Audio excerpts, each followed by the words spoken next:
Aleluya. Los contentos con el Señor dicen amén.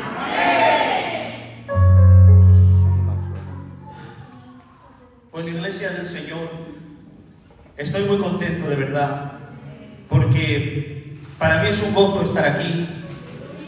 Una iglesia de la que tengo buenos recuerdos, además de buenos amigos y hermanos en Cristo también.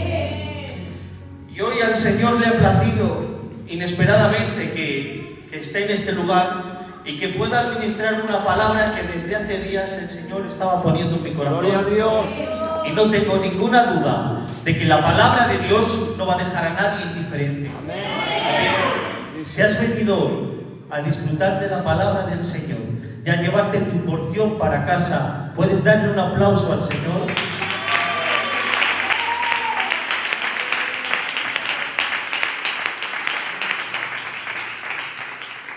Alaba mi alma. Bueno, pues hoy vengo a hablarles de un tema que a mí el Señor me estaba moviendo a predicar sobre ello, porque es que es un tema que da la impresión de que parece que está como pasado de moda. Es un tema que parece que ya no vende, pero resulta que es la esencia misma del Evangelio. Estamos tan acostumbrados a los detalles, estamos tan acostumbrados a que nos regalen el oído, que la verdad en la palabra de Dios está empezando a echarse en falta. Amén. Y no hay mayor verdad que esta, el amor de Dios. Aleluya. Y hoy vengo a hablar sobre el gran amor que tiene el Señor. Claro. Miren, yo estoy aprendiendo mucho sobre el amor, porque yo era de los que pensaba que el amor de Dios se manifiesta en gran manera en el Nuevo Testamento. Pero es que parece ser que el amor de Dios en el Antiguo Testamento no estaba tan calado. Parece que el amor de Dios en el Antiguo Testamento no se dejaba ver. Pero hoy vengo con una palabra para transmitir que el amor de Dios, al igual que Él, siempre ha sido el mismo. El amor de Dios es inalterable, porque la esencia del amor de Dios es como Él, inmutable. Aleluya. No cambia. Muchas cosas pueden pasar, pero hay algo que siempre va a permanecer, que es el amor del Señor. Viva Dios. Amén. Por eso hoy traigo una historia atípica para ilustrar el amor del Señor. Hoy quiero hablarles de una historia de amor entre un hombre y una mujer. Una historia de amor bastante diferente a la que nosotros estamos acostumbrados a escuchar. Una historia de amor que va a confundir y no va a dejar a nadie intranquilo. Esta historia de amor de la que le quiero hablar está en el Antiguo Testamento y es la prueba de que el amor de Dios siempre estuvo allí, tanto en el Antiguo como en el Nuevo Testamento. Esta historia tiene lugar en el reino del norte de Israel. Hace cerca de 700 años desde que se fracturó el reino, porque ustedes saben que el reino de Israel se dividió entre dos partes, el reino del norte y el reino del sur. Esta historia se centra en el reino del norte, que es Israel, un reino que tenía 10 de las 12 tribus de Israel. Era un reino que, gracias a Dios, era un momento en el que estaba pasando por una aparente abundancia. Todo estaba abundando, las cosechas estaban abundando. Era un momento en el que parece ser que el oro y la plata iban aumentando. Parece ser que exteriormente todo iba bien y nadie se preocupaba. Y encima aparece un profeta que todos conocemos, que se llamaba Jonás. Y este profeta resulta que predice una extensión del reino. Y esa profecía se cumplió. El reino se ensanchó. El reino se engrandeció económicamente, con cosechas, con lluvias, todo parecía que iba bien. Pero había un problema muy importante. Se había levantado una generación que no conocía al Señor. No conocían a Dios de sus padres y estaban entregados a la idolatría. Y el pecado era tal que estas personas habían ya dormido sus conciencias y no tenían ningún interés de despertar al Dios verdadero. No tenían ningún interés de volver su corazón al verdadero Señor. Esta era una generación que estaba sumida en algo que la Biblia presenta como un pecado de adulterio. Ustedes saben que espiritualmente la idolatría se nos simboliza en la Biblia como un pecado de adulterio, y esta era la decadencia que había en el pueblo del Señor. Porque a veces puede ser que la vida nos vaya bien, a veces puede ser que aparentemente todo esté bien por fuera, pero por dentro es otro mundo. Es que por dentro se lleva todo. Por dentro es cuando duele, por dentro es cuando se llora. Las heridas verdaderas, las que más duelen, las que más tardan en sanar, son las que están por dentro. Y esto era lo que ocurría en este lugar, en este contexto. La decadencia era tal que dice la palabra de Dios que los reyes estaban entregados a hacer lo malo. Los reyes se daban al vino y se encendían, estaban corruptos. E incluso los sacerdotes, porque dice la palabra de Dios: oíd de estos sacerdotes, porque la palabra también va contra vosotros. Dice: porque del pecado de mi pueblo también estaban comiendo. El pueblo entero, nos dice la palabra de Dios, que estaba entregado a la idolatría. Nadie practicaba la justicia, y dice la palabra de Dios textualmente: no había nadie que clamara a Jehová. ¡Qué decadencia más grande! Y en esta situación, en este panorama, en este contexto de aparente abundancia, pero que realmente lo que había era mucho sufrimiento, aparece un profeta en escena.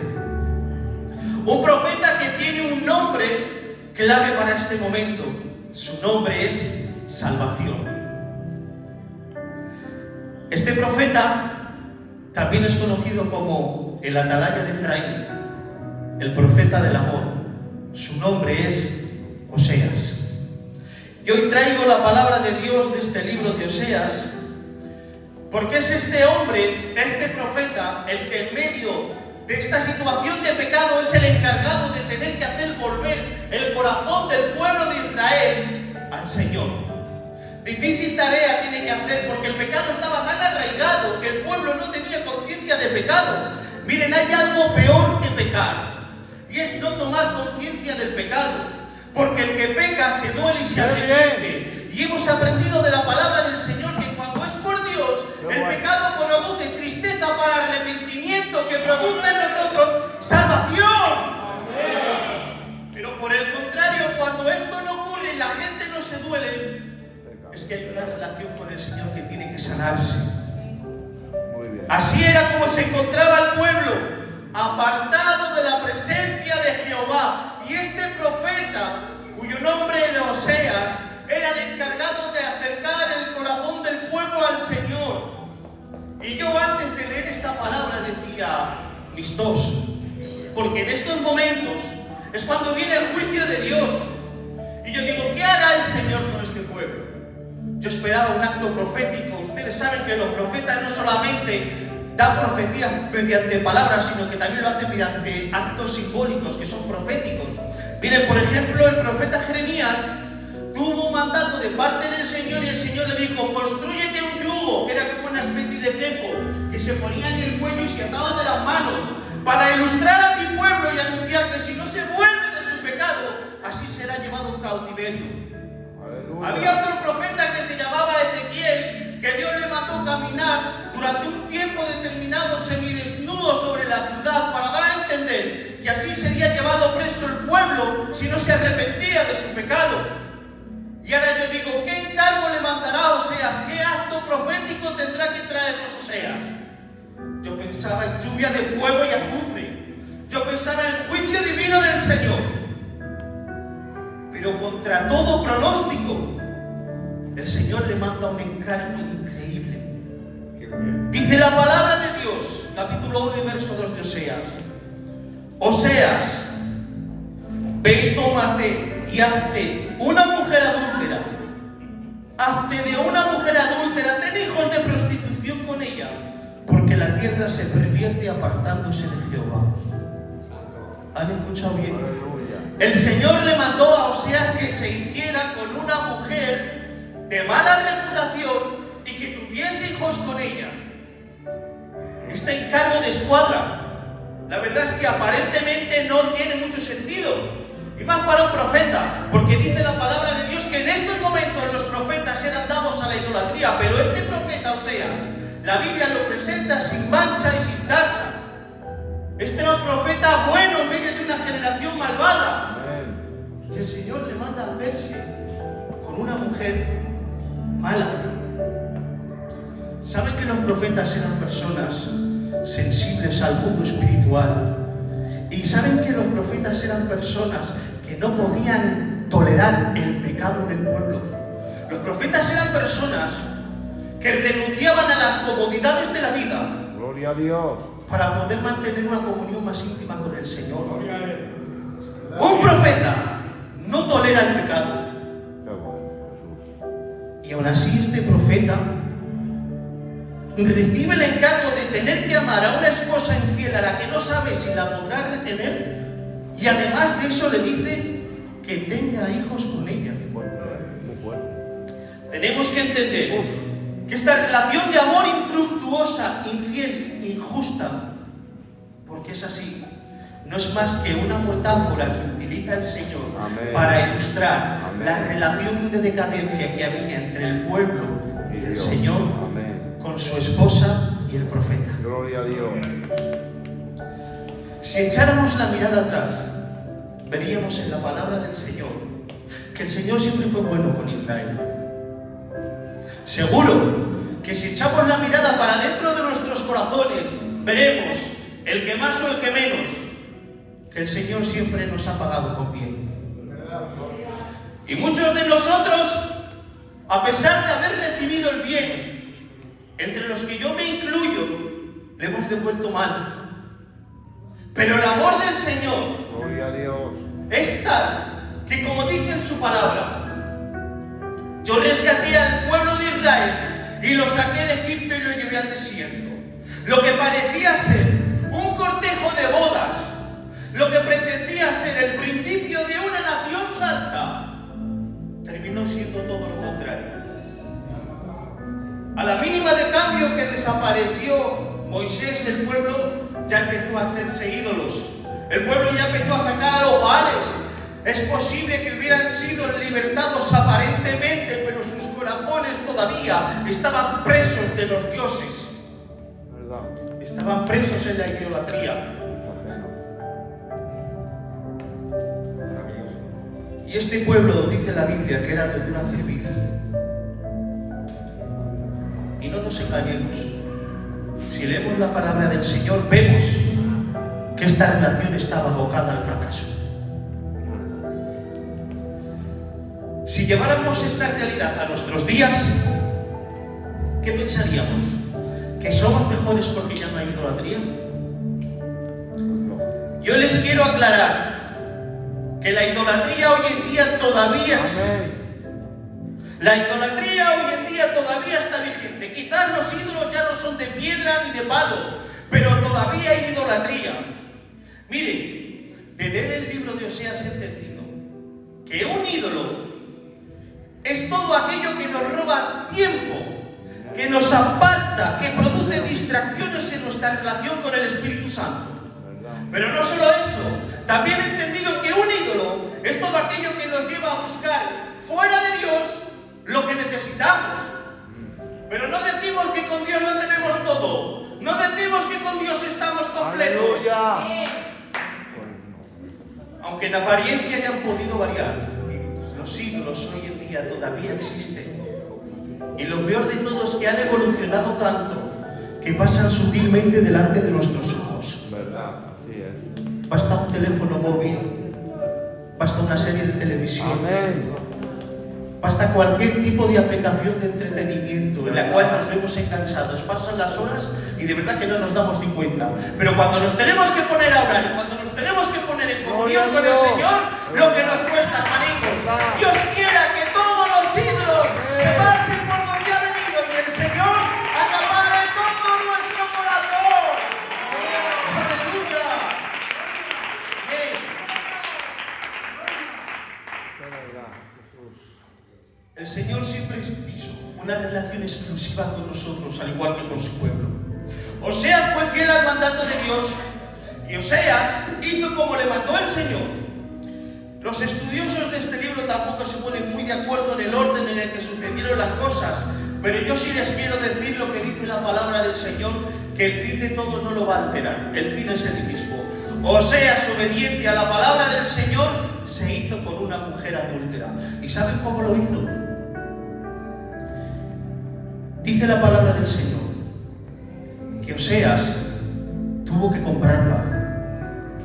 ¿Ustedes se imaginan la humillación para un profeta tener que ir a un mercado y comprarla como una esclava? Aquella mujer había caído en tal decadencia, aquella mujer había terminado tan desolada por sus amantes, que había terminado siendo vendida como si de ganado se tratase. En aquellos momentos de la Biblia, las personas eran vendidas en el mercado al mejor postor. Era como si se produjera una subasta. Y el precio de comer fue tan bajo que ni siquiera alcanzó lo que normalmente vale un esclavo. Cayó tan bajo aquella mujer que el precio que dieron por ella fueron tan solo 15 monedas de plata. Y otro poco se pagó en especie, cuando normalmente son 30 monedas de plata el precio de un esclavo común. Esta mujer había tocado fondo, había llegado al final. Pero este profeta, obediente a la palabra de Dios, se hace con ella y paga el precio por ella de 15 monedas de plata y otro tanto en especie, cuando nadie quería apostar por ella. Y esto me recuerda algo y me traía a mi mente un momento muy importante. Iglesia del Señor, hubo un momento en la eternidad en el que se produjo la subasta de un alma. Cuando nuestras almas no valían nada, cuando estábamos atestados de pecado, cuando no había para nosotros solución y el precio de nuestra salvación era tan grande que no había ni tan solo una persona en el mundo digno de pagar ese precio, porque hacía falta la vida de una persona pura y perfecta. Esa alma que estaba en subasta era la nuestra, y fue nuestro Señor Jesucristo el que se humilló hasta lo sumo y vino para rescatarnos y darnos vida y vida en abundancia.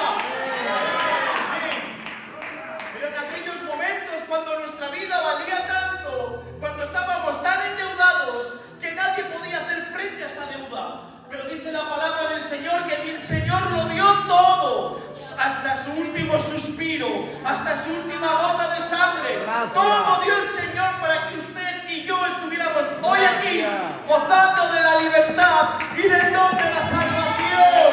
Los que lo crean dicen amén. Aleluya. Jesucristo se humilló para llegar a nosotros. Pagó el precio de nuestra salvación. No fueron 15 monedas de plata, sino el precio de su sangre. Y gracias a eso, el Señor nos ha dado un regalo. Un regalo que no viene de nosotros, para que nadie se jacte. Es un regalo que nosotros no hubiéramos podido pagar ni con todo el dinero del mundo, porque no había dinero que pagara esto. Dice la palabra de Dios en el Evangelio de Juan, y este es el regalo que nos ha dado el Señor. Mas a los que creyeron, mas a los que les recibieron, les dio la potestad de ser hechos hijos e hijas de Dios. ¡Aleluya! Los hijos de Dios le dan un aplauso al Señor. Amén.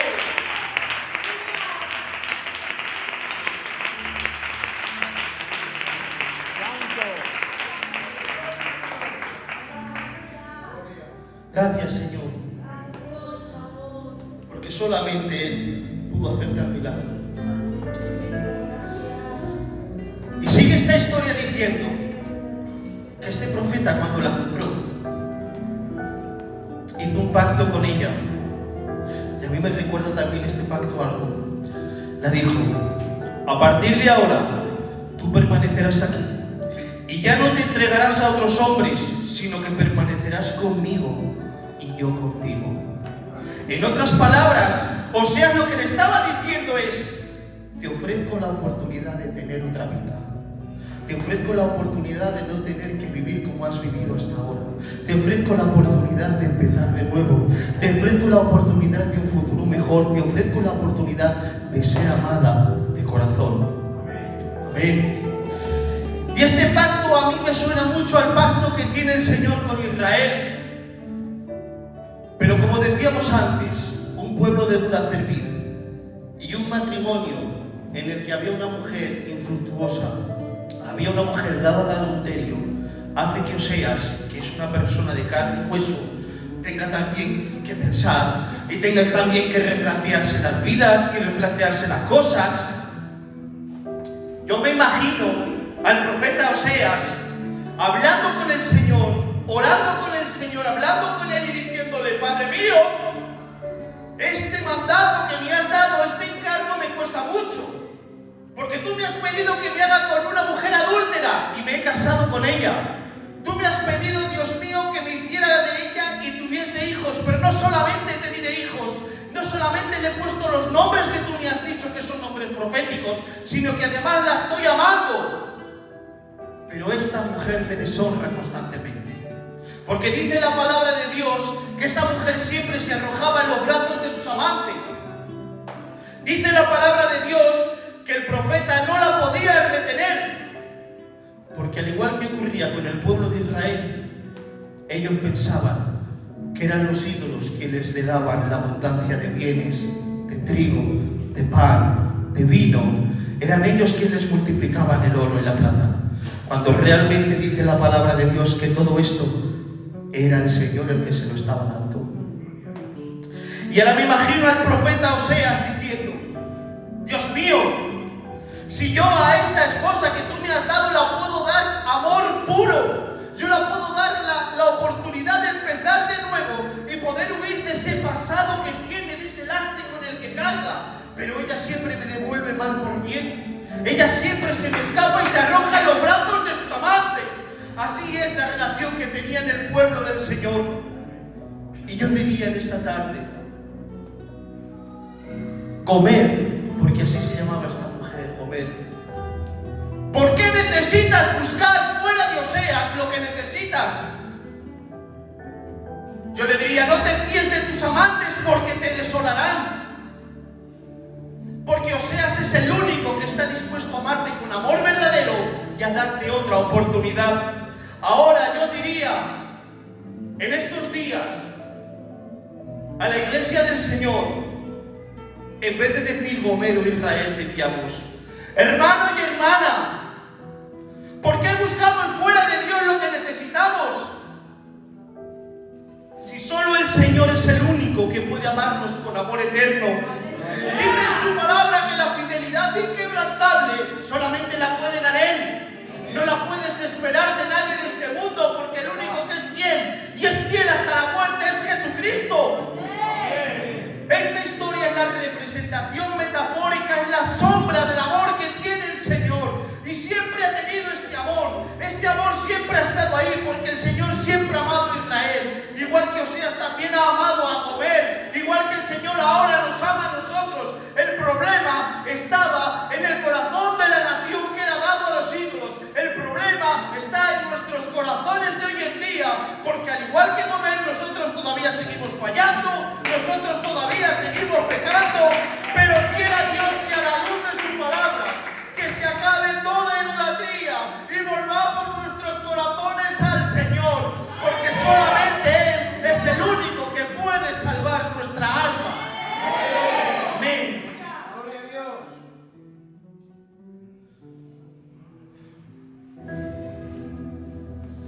A pesar de las comodidades que gozamos hoy en día y de la calidad de vida de la que disfrutamos, no caigamos en el error de obviar que hay una relación con el Señor que tenemos que cuidar, porque solamente es el Señor el que provee para nuestras casas. Si comemos cada día es porque Dios quiere. Si conducimos y tenemos coche cada día es porque el Señor quiere. Si tenemos niños y podemos alimentarlos, si tenemos un cacho techo donde dormir, amén, es porque Dios quiere. No hagamos lo que Israel y digamos que es nuestro ídolo el que nos da nuestro oro, nuestra plata, nuestro vino. No hagamos eso. Porque miren, Hoy vamos a desenmascarar a los ídolos delante de la iglesia y vamos a decir la verdad a voz en cuello. Y es que el pecado de idolatría lo que trata es de desestabilizar, de obstaculizar, de entorpecer, de romper toda nuestra relación que tengamos con el Señor. ¿Se lo vamos a permitir? Yo diría no. Todos aquellos que no se lo vayan a permitir dicen ¡Gloria a Dios! ¡Gloria a Dios! Y aquí está el secreto de todo. Nos lo presenta la palabra de Dios, el Evangelio de Mateo capítulo 23, versículo 27. El mandamiento más importante, el primero de todos, dice: amarás al Señor tu Dios con todo tu corazón, con toda tu fuerza, con toda tu mente. ¡Aleluya! Así es. No te fíes de nadie. Todo tu corazón para el Señor, con toda tu fuerza, con toda tu alma, con toda tu mente. Deja que el Señor gobierne tus pensamientos. Deja que el Señor gobierne tu hogar, tu matrimonio, tu vida. Todo es para la gloria de Dios. Amén. Amar al Señor significa aborrecer el pecado. Amar al Señor significa que Él gobierne nuestros pensamientos. Amar al Señor significa no buscar fuera de Él lo que solamente Él nos puede dar. Y miren, para terminar, este libro, que no puede terminar así de mal, arroja dos finales. Dos finales. El primero de estos finales es este. El Señor tenía preparado ya un instrumento y era el imperio de Asiria, por si el pueblo no se volvía de su pecado. Durante más de 40 años el profeta Oseas estuvo predicando al pueblo, al reino norteño, que se arrepintiera de su pecado. Y todos los días estaba predicando que se arrepintieran, porque el juicio de Jehová iba a venir sobre ellos. Pero ellos creyeron en la aparente abundancia, en el aparente avivamiento, cuando en realidad por dentro sus corazones estaban atestados de maldad. Y es entonces cuando el Señor, viendo que no se vuelven, tiene que ejecutar su plan. Y el plan es este: el pueblo fue erradicado. El primer final es amargo. El pueblo no se volvió de su pecado y el Señor tuvo que darles fin. Utilizó al reino de Asiria y lo que hizo fue erradicar al reino norteño. 10 de las 12 tribus de Israel se dispersaron. El imperio de Asiria venció.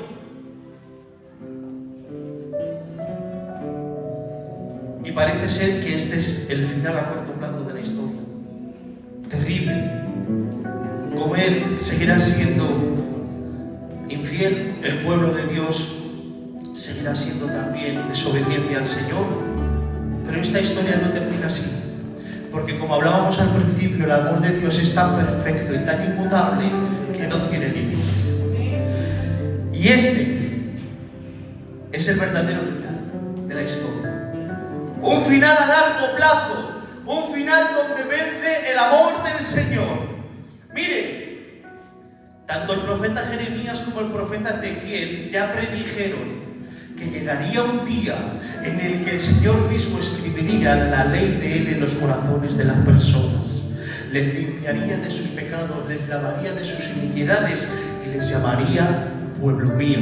Y ellos serían para Él su Dios. O sea, llegarían días en los que el Señor tendría que hacer los que ellos no han sido capaces de hacer. Pero es que el profeta Oseas nos lo presenta de otra manera. El profeta Oseas nos lo presenta de la siguiente forma, porque dice que hay un valle que se le llama Valle de Acor. Acor significa confusión. Ese valle fue en el que pecó Acán, porque tomó del anatema, le robó al Señor, y en ese valle fue donde fue destruido él y su familia. Fue apedreado y aquel lugar se le llama confusión. Y yo digo, a pesar de la confusión que haya producido el pecado en nuestras vidas, a pesar de la confusión que pueda producir esta historia, a priori tenemos que decir que a largo plazo el Señor ha prometido abrir en medio del desierto una puerta de esperanza. Lo dice la palabra de Dios: yo abriré una puerta puerta de esperanza en medio del desierto. Y esa puerta de esperanza es la que nos va a llevar a la salvación con el Señor, al día tan anhelado que esperamos, el día más importante para nosotros. Y no estoy hablando de la parusía de Pablo, no estoy hablando de unos acontecimientos finales como pueden ser en la segunda venida de Cristo. Hoy estoy hablando del día más importante para todo cristiano, el día en que nuestro sueño por fin se va a hacer realidad. Dice la palabra de Dios en Tesalonicenses 16:4, pues el Señor mismo, con voz de arcángel, con trompeta de Dios, descenderá desde los cielos, y los muertos en Cristo resucitarán primero, y después nosotros, los que hayamos quedado, seremos transformados para recibir al Señor en las alturas y vivir con Él por toda la eternidad. Triunfa el amor del Señor, vence el amor del Señor, porque cielo y tierra pasarán, su palabra prevalecerá y su amor es inmutable. A pesar de todo, el final de esta historia es que triunfa el amor del Señor sobre todas las cosas. Amén. Miren, termino con un texto de la palabra del Señor que no creo que deje a nadie indiferente. Dice la palabra de Dios en el último capítulo del libro de Oseas: ¿quién es sabio para que entienda esto y prudente para que lo sepa? Porque los caminos de Jehová son rectos y los justos andarán por ellos, mas los rebeldes caerán y tropezarán.